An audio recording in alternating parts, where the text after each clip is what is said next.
Welcome back to another episode of the Sunday Stash, here with episode number 21. And, I'm actually glad that the weather here where I'm living is starting to clear up a little bit. This past week, I was able to take the opportunity to go outside and start all of my bikes. So I actually have 3 motorcycles. I normally actually ride all the time, but here recently the weather has been super, super cold. And it's actually been snowing a lot where I live, so I haven't really taken the opportunity to go do it. So the bikes needed to be warmed up, so I let them run and did all that. The first bike that I have is a 2014 KLR 650. It's the most reliable bike that I have. It's also the newest. It's also the most fun to ride, in my opinion, as well. So a lot of fun there. I have a 2003 Buell XB9R. That's a sport bike. Buell's a bike that was made by Harley back in the day, and they don't make it anymore. I have heard that they're supposedly making a comeback, but I don't know if that's actually going to happen or not. Then the last one that I have is a 1982 KZ550. I bought that one last summer. Definitely almost a 40-year-old bike. The wiring is definitely almost 40 years old.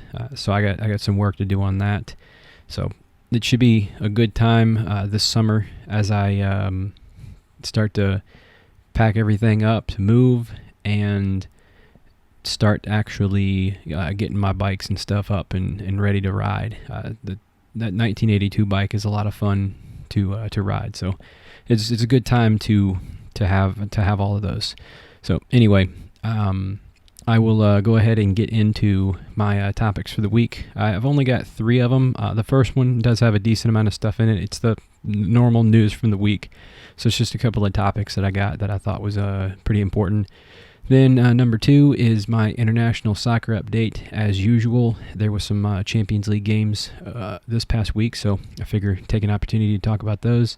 And then the last topic I want to talk about is the COVID relief bill that was recently passed by the House here in the U.S. We'll get into it. News from the week. I mentioned this one last week.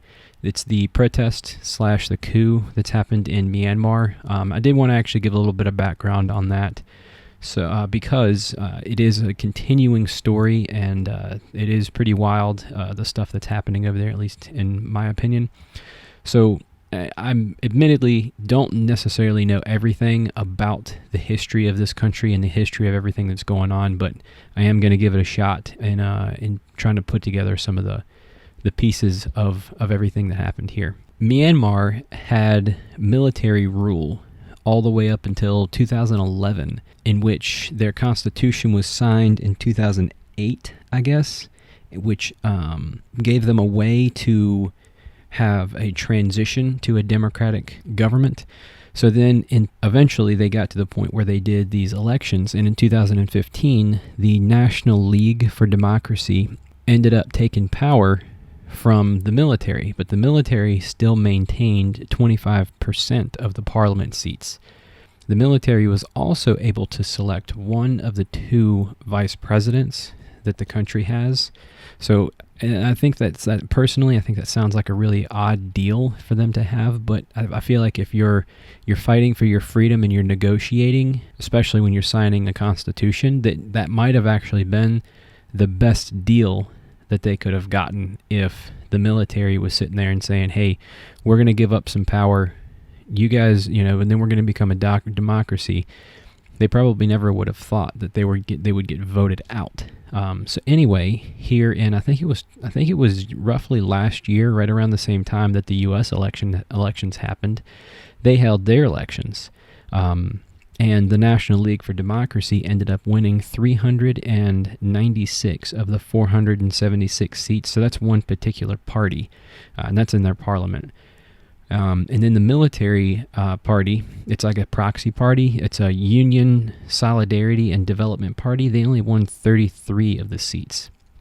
And, the military decided that they felt as though the vote was fraudulent and they needed to take back power. So basically, that's what they did.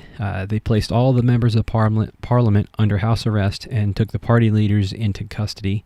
The military also took the steps to disrupt cellular ability, TV broadcast ability, and phone lines to the Capitol. The military released a statement on their military-controlled TV that they were taking control of the country for a year to allow for fresh elections to take place, which I think is pretty crazy. At least they've said that they're only going to hold it for a year, so I think maybe that's a good thing. I'm sure they probably don't really mean a year. They probably mean we're going to take control of the government until a favorable election for us, for the military, comes out. So that's probably what they meant, if I was guessing. I don't know for certain, but if I had to guess, over the month of February, people in Myanmar started to protest more and more people started to join those protests. And there's actually been some reports of the police using live ammunition to try to suppress the crowds. So it's getting pretty crazy over there, people fighting for democracy and their freedoms. So if you want to follow these protests, you can go and search on social media, 22222, I think it's 5 twos. And then you can also search you hashtag 22222 revolution. I'm not exactly sure as to the reason why that was chosen, but that's what it is. So it's go on Twitter or something like that and take a look. Even though Twitter is not necessarily the greatest place to be, but so you can get some pictures and you can follow along with some of the stuff on there. So I can't help but to think that the Capitol riot here in the U.S. contributed to this. As I was reading some of the information about the background, some of the events seemed very similar to what happened here. One party believing that they have experienced a fraudulent election. There were people in the U.S. that were calling the election to be redone, which is kind of what the military is doing over there. I do think that the main difference between things that are happening in Myanmar and things that would happen in the United States is, I don't know for certain, but I would have to guess that a place like Myanmar doesn't have the freedom of our Second Amendment in the United States, where lots and lots and lots of people out there have guns, to the point where if the military came in to try to take over, they would likely get overrun by the sheer number of people that have firearms in the U.S. So I feel like that's part of the design that we have here in the U.S., and I think that makes it a good thing. It does keep the government in check a little bit. Now, I do know that the goal of the Democratic Party is to reduce that freedom as far as possible, but we'll see. And as far as the protests and the coup in Myanmar, I'll continue to follow that story and see what it is that happens. See if order can be restored to that country. Moving on, Joe Biden authorizes his first airstrike of his administration on Syria. This past Thursday, the U.S. military conducted airstrikes on a site in Syria of 2 Iranian-backed militia groups in response to rocket attacks on American forces. And it seems as though Joe Biden was the person that had made the decision to conduct the airstrike. I think that the Secretary of Defense had agreed that it was a good thing to do, but I think Joe Biden was the one that ended up making the decision. And honestly, that one, I don't necessarily agree with it. I think you do have to show that you're not afraid to hit the button to fire. It's not necessarily a bad thing. I know that he's not really, his party isn't necessarily a bunch of people that like the regime change wars, and I don't think that those are necessarily good, but I do think that as the president, right, 1 month in, you do have to kind of show that force that you're willing to take those steps. So I don't necessarily 100% agree with the decision to, escalate things in the Middle East, but I do understand why that may have happened. The next topic here is the first migrant facility opens up under the Biden administration. And in a shocking twist of irony, this first one was opened up. I find that kind of funny that he had said that, so much hate was given to the Trump administration for this. It just seems a little hypocritical to me. So anyway, for some context here, the camp was not built by Biden. It was just opened up. There had been a camp, this particular place, and I say camp as just a term. You can use facility, you can use a station, you can use anything. I'm going to use the term camp, I guess. It doesn't necessarily mean anything bad. But the camp had been open for a month in 2019 and is now being used to hold up to 700 children from the ages of 13 to 17. And in January of this year, 2021, there has been an influx in unaccompanied children coming to the U.S., and they need a place to put these kids. So I get why it got opened up. It kind of sounds to me as though it's something that might have been unavoidable. If the number of children at the border are increasing, they're going to have to put them somewhere for processing. This particular facility, this camp, is operated by the Health and Human Services Department, and these are different. This facility, this place, is different than the places that were operated by Immigrations and Customs Enforcement. And from what I was able to gather, the places that are operated by ICE are considered the kids in cages places, whereas the Health and Human Services are not. So I think that is some context that people need to understand here. But both of those give people a bad feeling. I just find it funny that during the Trump administration, they gave him such a hard time and gave them such a hard time about their immigration policy and everything that they were doing. And within 1 month, they open up a migrant facility. So it's just irony. So what do you do here? These children are coming to the border because they don't want to live in the country that they're in, for whatever reason it is. But what is it that we do? Do we turn them around and say that they need to go back? And if you do that, you might be forcing them to face the danger of whatever it is that they're running from. It could be the cartel, it could be gangs, it could be a wide range of things, right? The second thing, right? What do you allow them to in without checking to make sure that they're safe, right? If you don't make sure that they end up with a family member or someone that's going to be able to take care of them. Remember, these are 13 to 17-year-old kids. Yeah, a 17-year-old kid's going to be able to take care of himself, but a 13-year-old kid might not. He's not going to be able to go out and get a job for anything. So you want to make sure that they're going somewhere so that they're not living on the street, right? And additionally, you want to make sure that they're not going to get sold into some sort of sex trafficking, right? So these facilities, I think, serve a purpose and have a real reason for existing here in the U.S. Bottom line, we do have a broken immigration system here in the U.S., and with that being said, I don't know the right answer to fix it. The U.S. has a limited number of people that we can allow in the country in a given year, and we can't just allow thousands and thousands of people to come walking across the border. I think it's important to know who it is that's coming across the border and who it is that's going to be in the country, so that you can ensure that they are a benefit to the society as opposed to being a drain on the society. Now, with all that being said, I will say that I'd be willing to offer up a solution of a trade. We, as the U.S., will toss out some of these fat, lazy, worthless Americans, in exchange for some immigrants that want to come in and make the United States a better place. I think that, that wouldn't be too bad of a deal, right? I can't imagine that would end up going badly for us.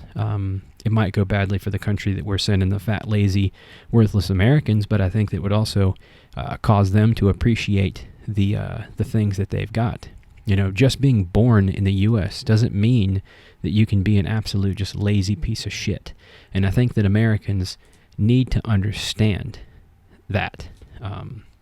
So if we had a policy like that, it would never pass. They'd never, ever, ever end up having that. But if they did, I think you'd probably start to see a lot less, or maybe not a lot less, but some less lazy Americans.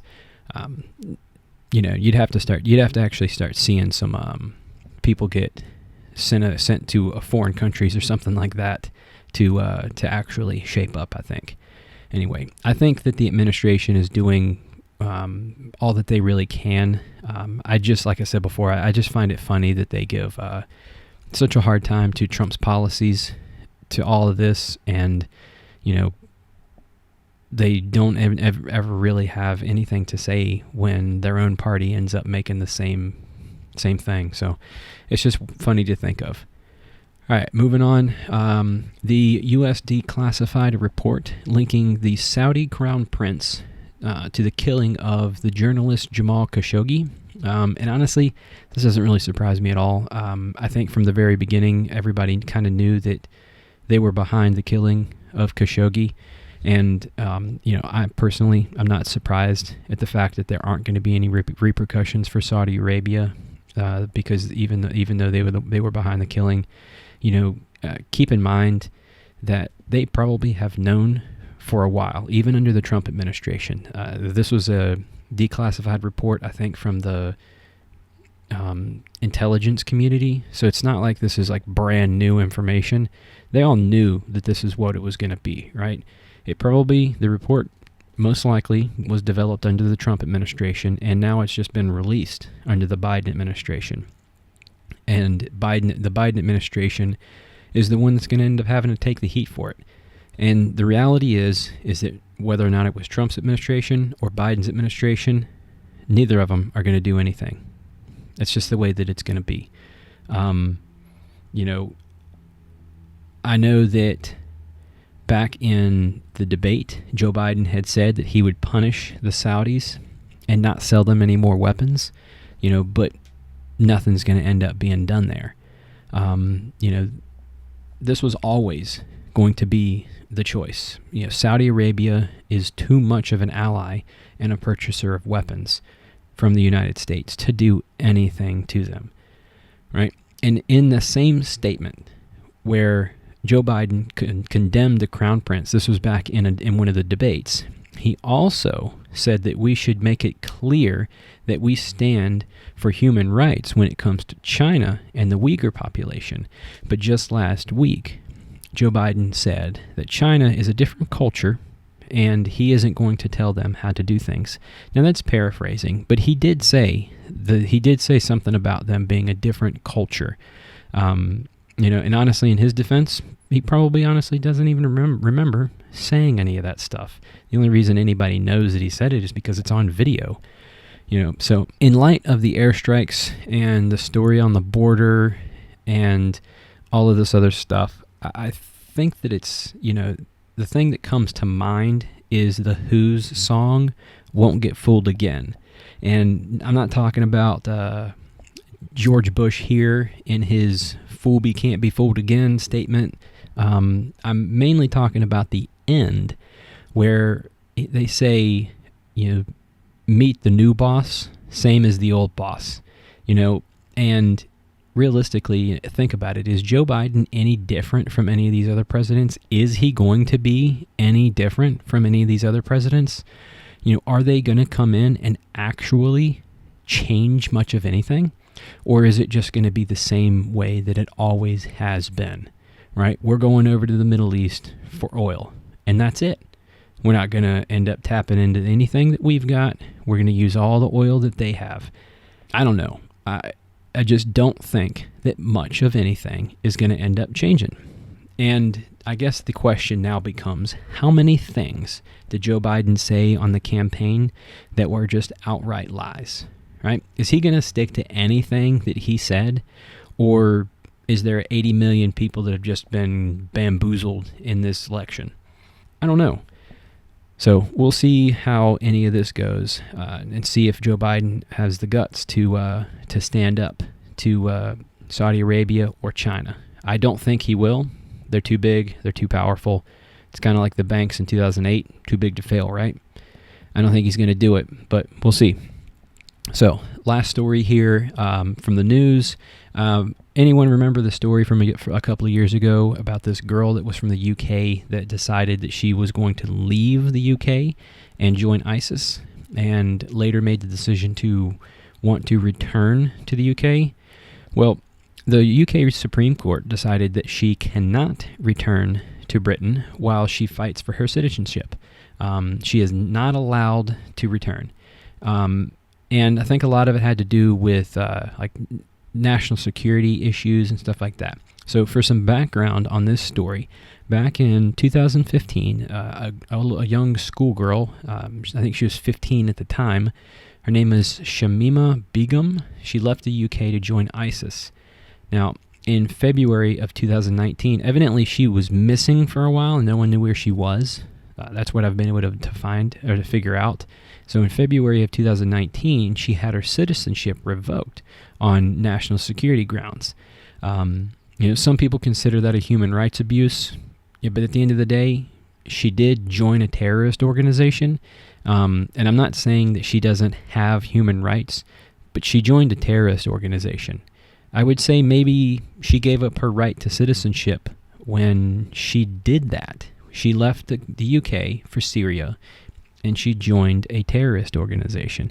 Now, I also understand that she was young, right? She was under the age of 18, and most teenagers like that, usually they're going out and they're going to drink a six-pack of beer, or maybe they're going to smoke a joint or something like that.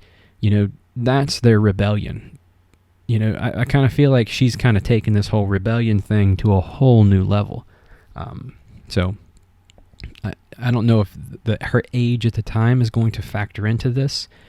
So we'll see. In June of 2019, she tried to return to the UK to appeal the citizenship decision. July of 2020, the UK so she was denied entry back into the UK in 2019. In July of 2020, the UK Appeals Court said that she could return to the UK for the appeal, and then in February here of 2021, the UK Supreme Court said that she can't return for the appeal, and the reason that they gave was her right to a fair trial, fair hearing, does not trump all other considerations of national security. So, since joining, she married another fighter and had three children, and all of them had actually died due to poor conditions. While being a member of ISIS, well, I guess it's actually ISIL now, she served as an enforcer in the morality police, in which she carried an AK-47 and tried to recruit other young women as well as enforce dress code restrictions. I couldn't find anything saying if she had actually killed anyone or committed any crimes. So I'm not going to speak on that. Currently, she is actually living in a Syrian refugee camp and has said that she did not regret joining the group, but would like to return home. And she said that the strain of losing her children has been tough on her mental health, and she needs therapy. And honestly, I'm pretty torn on this story, as far as my opinion for her to return home. Because part of me wants to say that she made her bed, and the other part, made her bed and she needs to sleep in it. And then the other part of me feels compassion for someone who is 15 and understands that they made a dumb choice, and, that she could have possibly learned from that and realized that it was a terrible choice. It's a tough situation, and I don't think I'd want to be the guy over in the UK that ends up having to make that choice, right? I understand the compassion part of it, but I think that the UK government needs to send a message to people that they are not going to allow terrorists to return. In addition to that, I think that you might have to worry about the fact of whether or not she could be coming back to the UK with the specific purpose of recruiting more young women. That's how she ended up there. She was recruited / brainwashed out of the mosque, I guess. And realistically, she's just one of hundreds of people that have left the UK to join this particular terrorist organization. So that's just something to think about moving forward with that story. All right, second topic here. We had the international soccer update. This one's actually going to be pretty short because it's not a whole lot to talk about. I was kind of right in some of these games, and I was wrong on some of them. Most of them I was right on. So this past week, we had the second section of the first round in the round of 16 in this year's Champions League. And I know that's kind of a weird thing to say. So anyway, they usually do home and away games. Right, each team gets to play home and away, and then you add up the total score of the game, and whoever has scored the most goals gets, or if it's a tie, whoever had the most away goals, that person gets to move forward. That's called aggregate. So currently, Atalanta and Real Madrid won, and I'm not really surprised on this one. It did take a while for them to score, but Real Madrid did score in the 86th minute. So they are leading 1-0 on aggregate. Atletico Madrid and Chelsea. This one I was actually a little surprised on because Atletico Madrid had played so well, has been playing so well, that they're in the top of La Liga. But Chelsea, still a good team, and I just don't think that they're on the same level, but they were actually able to pull that one out. So they won 1-0. Lazio and Bayern Munich, no surprise here. Bayern ended up just laying it on thick from the very beginning, and they ended up winning 4-1 against Lazio. Bayern's a strong team. They're actually probably either the best or the second best team in the competition. I think that they rival Manchester City very well. Bayern Munich ended up winning it last year, so we'll see how that goes. And then we have Man City and BMG, and I'm going to call them BMG because that's what their name is on the ticker, and it's a little more difficult to say. And not a surprise here. Man City won 2-0. I'm actually surprised that Man City won just by 2 goals. I figured that they would actually score more because Man City is such a strong team, but it is what it is.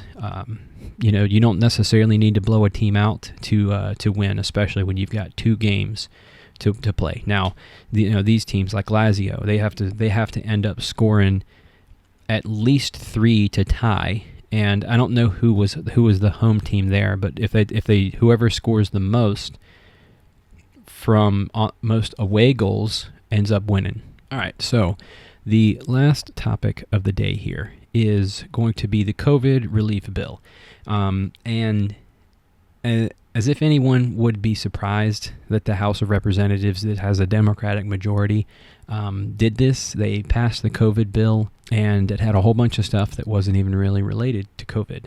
And that's the problem. If they just add things in that were directly related to COVID, I think they'd have a chance of getting it passed in the Senate. But since they keep adding things that have nothing to do with COVID, I don't think it's going to stand any chance of getting passed in the Senate, which is a problem, right? So I'm going to do a quick rundown of the things that are currently in it, and I'm honestly sure that that's going to end up changing, but we'll see. So, COVID relief package, I got $1.9 trillion in aid. So it passed in the House with a vote of 219 to 212, and only 2 Democrats broke ranks in the vote against it. 2 Democrats voted against it, and not a single Republican voted to pass it. So sounds pretty bipartisan to me, right? Which is that's the goal, isn't it? So they're calling it the American Rescue Plan, because realistically it makes anyone who votes against it look like the bad guy.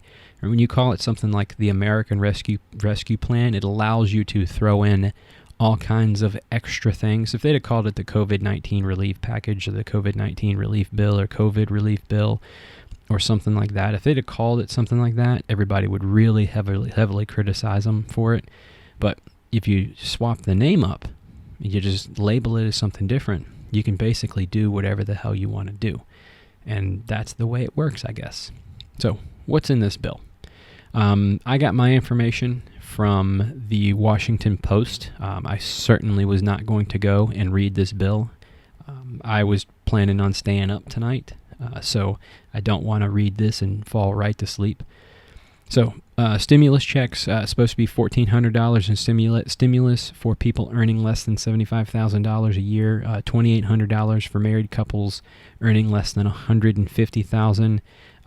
Honestly, I think that those numbers need to be lower in regard to the earning. So if you make less than maybe $60,000 or maybe I'd say $50,000 a year, if you make less than $50,000 a year, and then we can increase those from $1,400 maybe to $2,000 or something like that. I think that'd probably be a better option there, as opposed to giving people that make $75,000 a year extra money. I don't know. From where I come from, $75,000 a year is good money.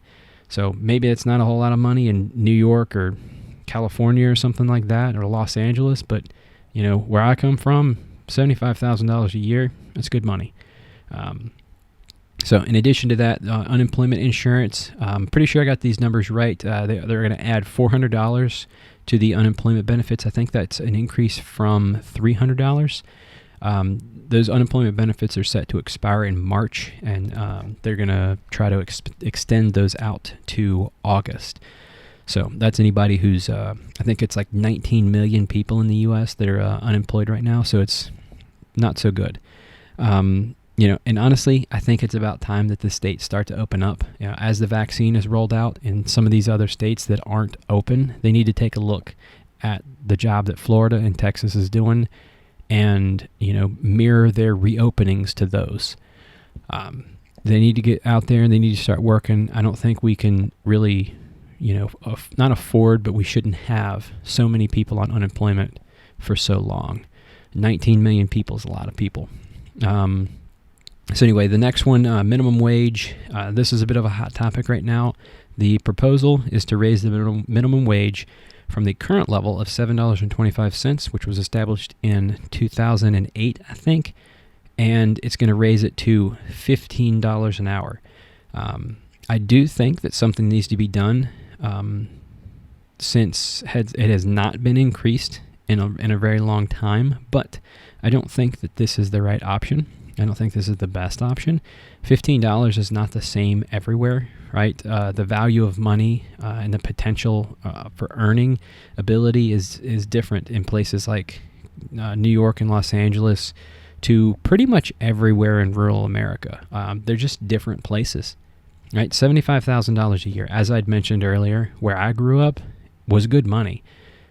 You'd probably not really fare all that well if you were doing $75,000 a year in New York City or Los Angeles, either one of those cities. $75,000, you're not very rich.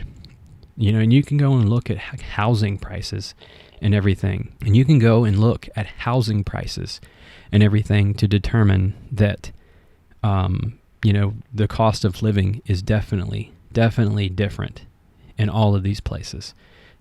Compensation in the U.S. needs to be looked at, but doubling it right now, I don't think is the right answer.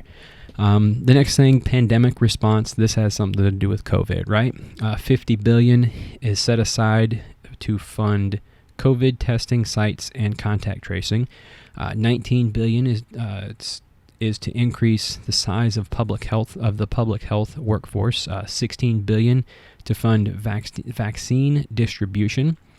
Next, aid for state and local governments. So we have $350 billion to fund state and local governments that have found themselves in trouble, and $90 billion of that goes to transportation and infrastructure causes. $47 billion goes to FEMA Disaster Relief Fund. $28 billion in grants to transit agencies.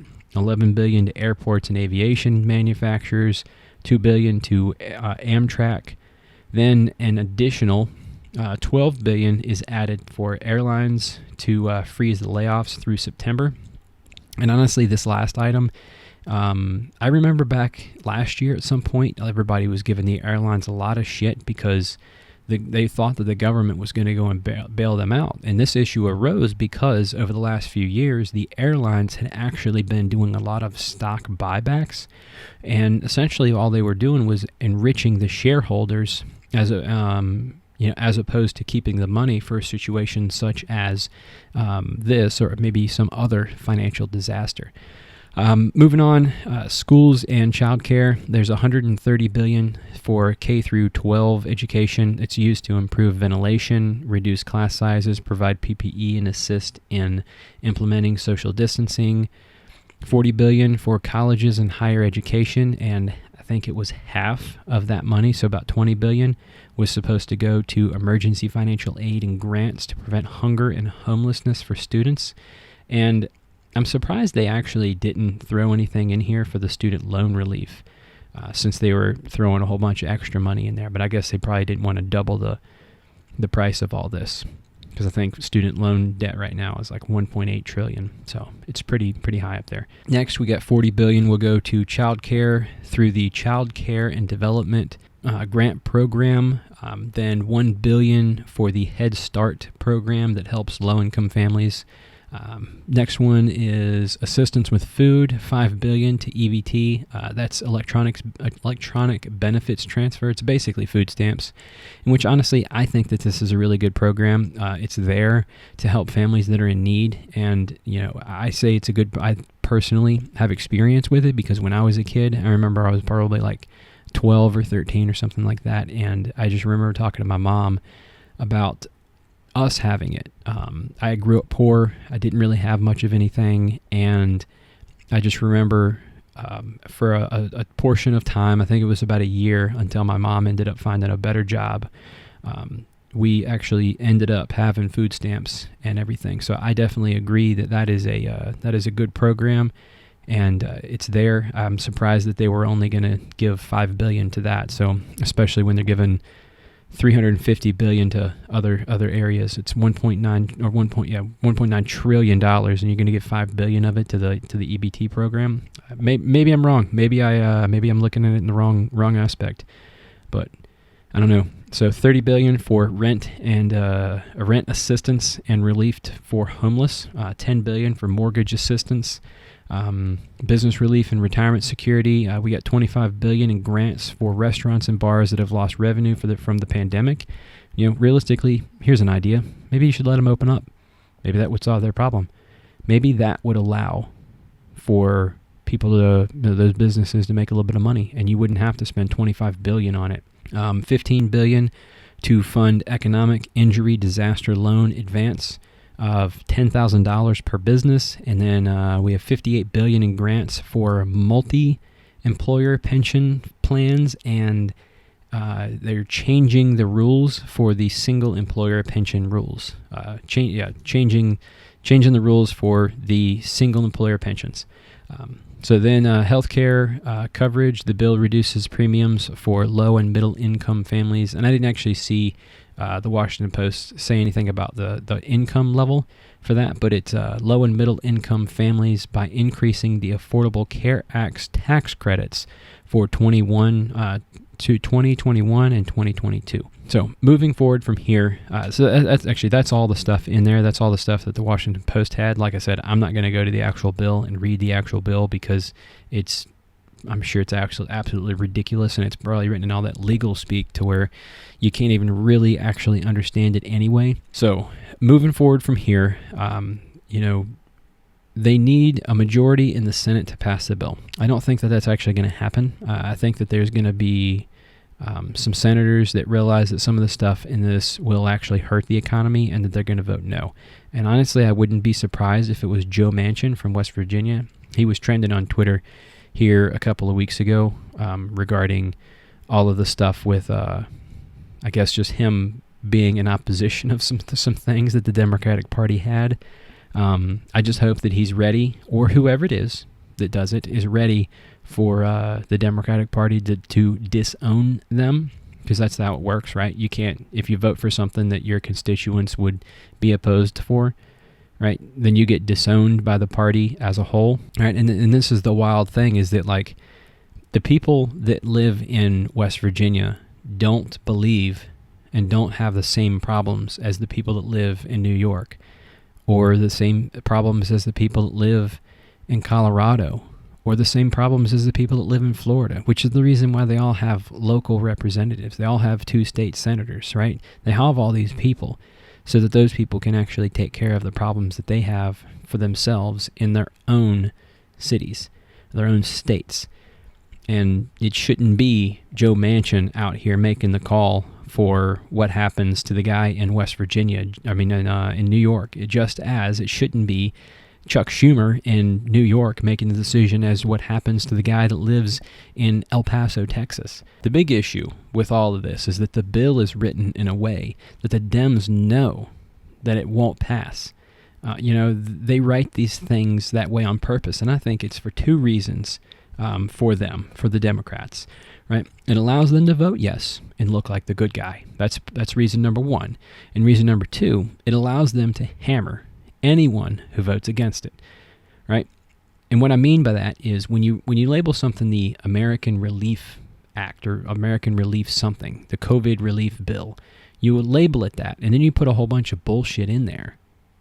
What ends up happening is people see through the bullshit, and then they vote no because they realize there's absolutely no way that we're going to end up being able to fund any of these programs. So what ends up happening?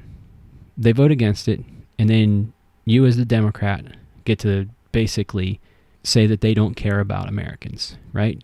They know it's a bad bill and that it won't pass. It allows them to say that the Republicans don't care about COVID relief, when in reality, I would actually say that the Democrats don't really care about COVID relief because they're not actually putting forth a bill that would actually have any hope of getting passed. Right? The main issue with all that is if the bill doesn't get passed in the Senate, then it goes back to the House, and it takes even longer for aid to get to the American people. Right? If the Democrats had written a reasonable bill, then you could say that that they care about the American people. But since they're putting all this extra fluff in there and this wish list of stuff, it just comes off as disingenuous to me. So I don't agree with what they're doing, but obviously they have the majority, and that's the way that it's going to be for now. So in closing, we do need to get a handle on this government spending. I'm sure that the printing press is working overtime with all the money that the government is giving away.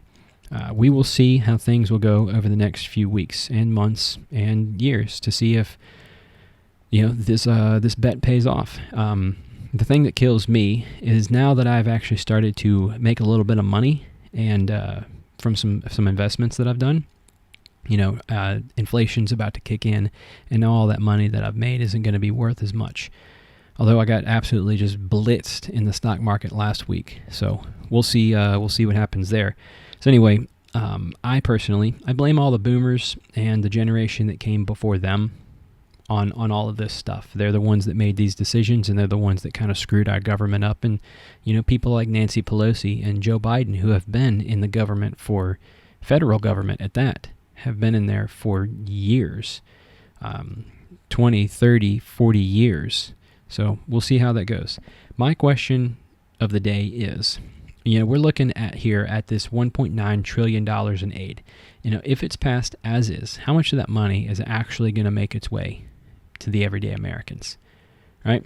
Minimum wage will obviously get its way to the people if that makes its way through it, which it's probably not going to. But that's the same as the stimulus checks. That's going to make its way to the American people.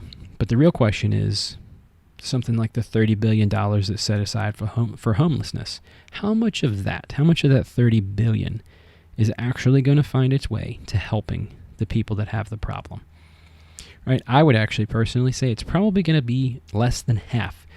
People got to take their cut along the way. Somebody's got to end up taking the cut for legislating this. Somebody's got to take a cut for writing it. Maybe it's got to be notarized somewhere along the way, and I'm sure that's a fat check. Somebody's got to, and where's the money going to come from? It's not going to come from, it's going to come from that $30 billion, right? So somebody's going to take that money, and it's going to get passed through enough people to the point where it gets down to the actual program, and none of it, half of it, less than half. I'm sure $15 billion is going to, not embezzled, but I'm sure $15 billion is going to be tucked away in fees and other kinds of just fluffy bullshit just thrown on top of this to end up wasting the government's money. And the government's money is the taxpayers' money. So it's all of our money.